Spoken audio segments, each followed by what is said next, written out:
তো আজকে থেকে আমাদের এখানকার গোপীনাথ মন্দিরে কীর্তন স্টার্ট, মানে আজকে জল ঘটিকা ভরতে হবে সকলে মিলে। তো আমিও ভেবেছি যাব বলে, সেই হিসাবে একটা ইয়েলো কালারের শাড়ি, একটা পিঙ্ক কালারের ব্লাউজ পরে সুন্দরভাবে রেডি হয়ে নিয়েছি।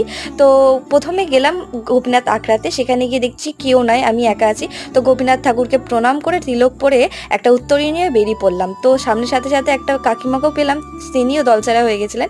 তো তার সাথে দল যোগ করলাম। আর এই যে আমার ওভারঅল লুক কেমন লাগছে কমেন্টে জানাতে একদম ভুলো না। আর তাছাড়া দেখতেই পাচ্ছ কতটা ভিড় আর সবাই কত সুন্দরভাবে সেজেছে।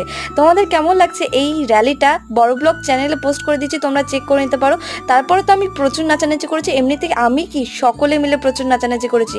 ব্লগটা আশা করছি তোমাদের বড় ব্লগটা ভালো লাগবে, তো দেখে নিও। তারপর ওখানে বাধাঘাটে গিয়ে কিছু ছবি টবি তুললাম, তার সাথে সাথে এখানে গঙ্গা নেমন্তন্ন স্টার্ট করে দিল। তারপর হয়ে যাওয়ার পর আবার আখড়ায় ফিরে এলাম। এরকম যদি আখড়ার রিলেটেড ব্লগ দেখতে চাও সেটা কমেন্টে জানিও।